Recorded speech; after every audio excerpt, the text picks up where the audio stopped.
What if the support you never got is still shaping your identity today? Hey, this is Steph, and welcome to the Together Moving Forward podcast. A podcast helping 2S LGBTQI plus people embrace self love and self respect so you can celebrate yourself with pride. In this episode, you'll walk away with simple tools to create emotional safety for yourself and the queer people you love, a deeper understanding of how support shapes pride and why it matters at every age, practical ways to move from fear to connection so your identity can grow instead of shrink. Today's conversation is about learning how to strengthen your 2S LGBTQIA plus identity, rebuild your sense of pride, and create the support you've always deserved. Hello again, I'm Steph Vachon, and I am a human being. Welcome back to the Together Moving Forward podcast. Embrace your 2S LGBTQIA plus identity with pride through self love. No matter where you stand in the 2S LGBTQIA plus spectrum, we are all connected. And if you ever struggle to truly love and respect yourself, you're not alone. And this podcast is here to help you. As someone who has navigated my own journey of self acceptance as a queer, I know the power of hearing voices that reflect our own experiences. In this podcast, you'll hear real stories and conversations that leave you with practical tools, fresh perspectives, and the confidence to embrace who you are with pride. To start, I need to say that I'm not a psychologist, a specialist, or someone with a college degree. I'm just a regular guy here to share with all of you and support each other. I won't tell anyone what to do or how to do things. Instead, I will share my journey, and we will all share journeys together. We'll learn from each other how to move forward. If you listened to the episode 35 with Ingrid, our amazing parent coach, you already know it was a powerful one. So today, let's revisit the moments that mattered the most, the ones that can truly help every person in our 2S LGBTQIA plus community. Whether you're a parent, a young queer kid still finding your place, or an adult still healing from the home you grew up in. But before we jump in, I want you to hear this. After we wrapped up the interview, Ingrid and I kept chatting for a while. You know, those conversations where you just follow whatever shows up in your mind. Honestly, I could have talked with her the whole day. We connected right from the very beginning, and we just let the conversation go wherever it wanted to go. And the best part is that it turned into something surprisingly meaningful and pretty funny too. While I was editing the episode, I knew right away that I wanted to share that moment with you. And Ingrid was totally on board with it. So let's listen to it together before we dive into today's episode. So I Yeah. think a lot of people of our generation, their kids, like my kids' generation, are going to grow up feeling like it's fine to be gay, to be lesbian, to be bisexual. In fact, among my closest friends, there are almost as many kids that are LGBT as well, QIA, than there are kids who are straight. And the ones that are straight announce it. They come out.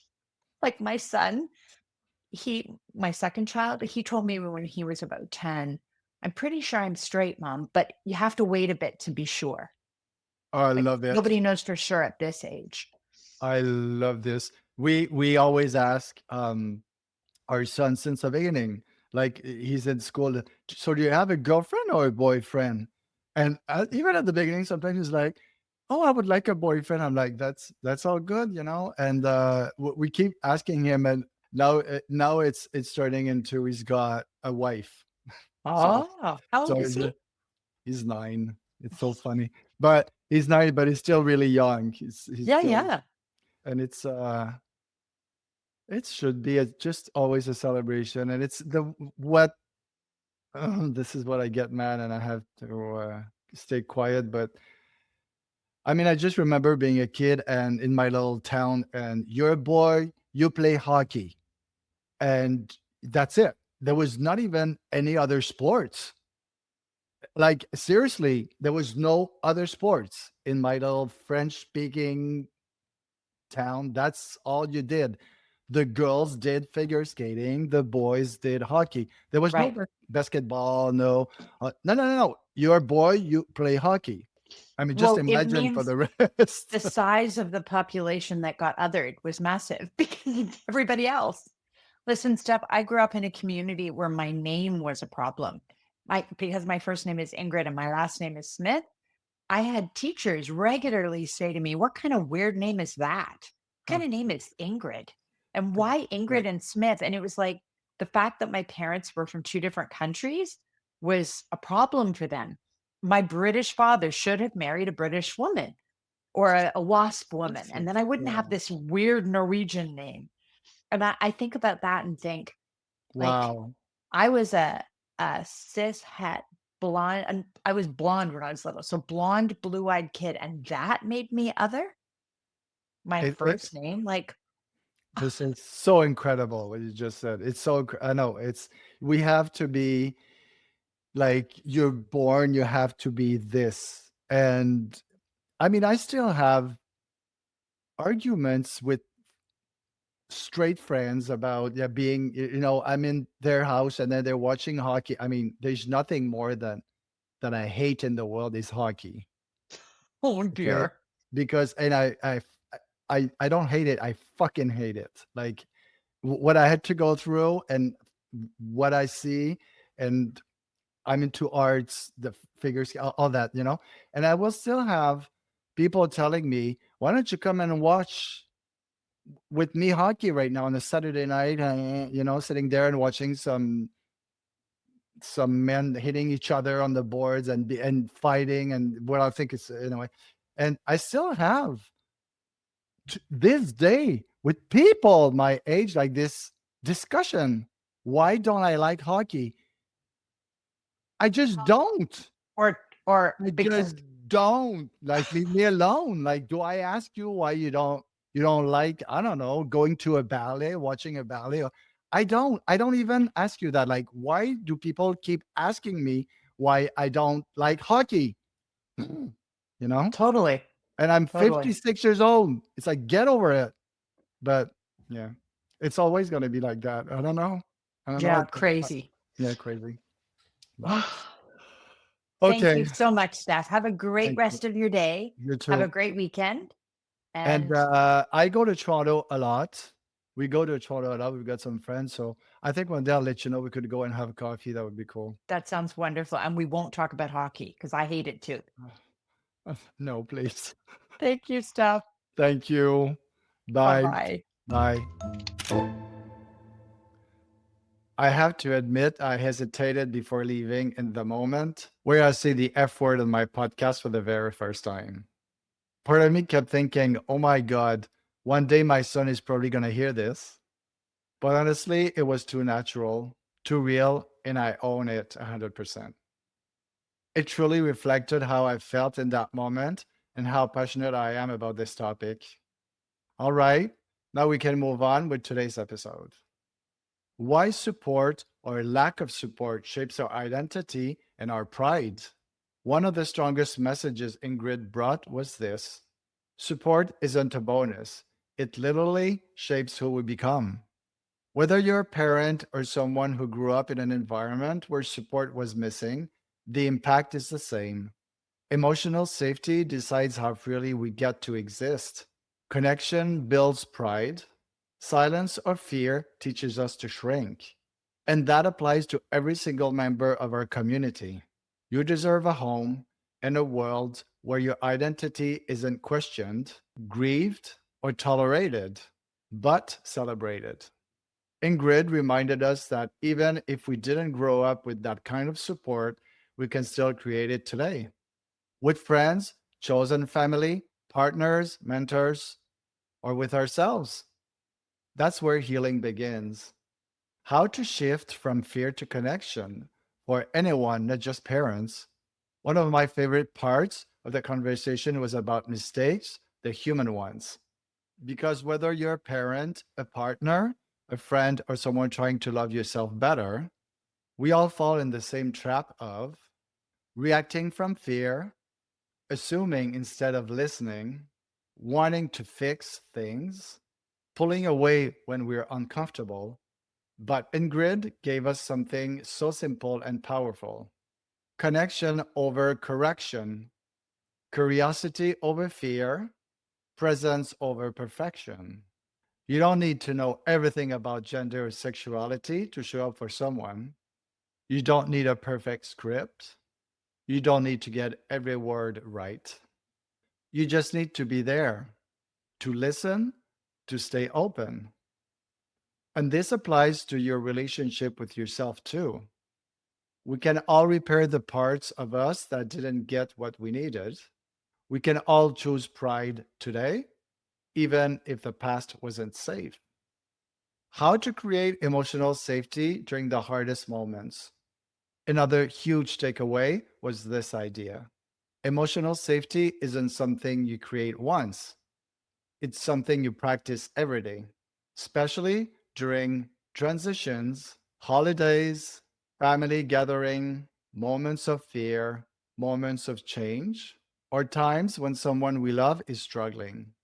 Ingrid talked about building rituals or safety the same way we built holidays traditions: checking in, slowing down, asking questions without judgment, letting people show up exactly as they are that day.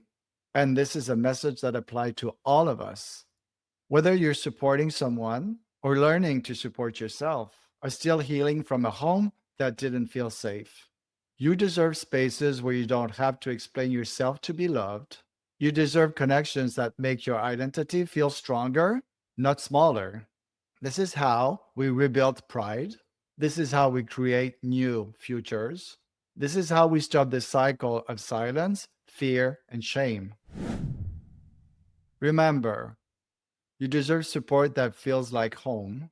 You deserve people who celebrate your identity, not question it. You deserve emotional safety, not just during the big moments, but every single day. And most importantly, your journey is your own. Honor it, protect it, embrace it fully. I'm always looking for inspiring guests for the podcast, and I would love to have you or someone you know share your journey with pride. The world needs your story. It has the power to change lives, and your voice matters. Please reach out and send me an email today. It is already time to say au revoir just for now.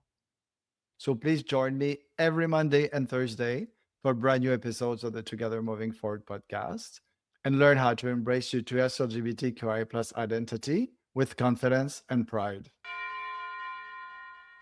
If you enjoyed this podcast, be sure to subscribe so you never miss an episode on how to love and respect yourself. And if you found this episode useful, please share it with a friend or someone you know in Australia's LGBTQIA plus community so you can help them embrace self-love. It might seem like a small gesture, but it truly makes a huge difference. Wherever you are from in the world, we are all connected. Remember, solidarity beats hate. The more we unite, the stronger we become. Because at the end of the day, we are all equally human and we all deserve the same rights. Before we close with our weekly positive thought, I want to tell you what this one personally means to me. My journey is unique and I embrace it fully. For me, this one hits home because every conversation with guests like Ingrid reminds me of something important. There was no traditional path for people like us, no roadmap, no guidebook, no family manual saying, here's how to support your queer child. Many of us had to create our own path, and we are still doing it. But that's exactly what makes our journey powerful. So when I say my journey is unique, I mean I'm not late, I'm not behind, I'm not broken, I'm not an exception, I'm not a mistake. I am becoming, you are becoming, we are all becoming exactly who we're supposed to be. And the more we embrace our unique path, the more we give others permission to embrace theirs. Now is the time to put your hand on your heart and repeat it again. You and me together. This week, positive thoughts. My journey is unique and I embrace it fully. Yeah, my journey is unique and I embrace it fully. From shame, guilt, silence, and rejection to pride, freedom, healing, and love, together moving forward. Thank you so much for being here with me today and for taking this moment to reflect with me. I truly appreciate you. See you real soon. Ciao.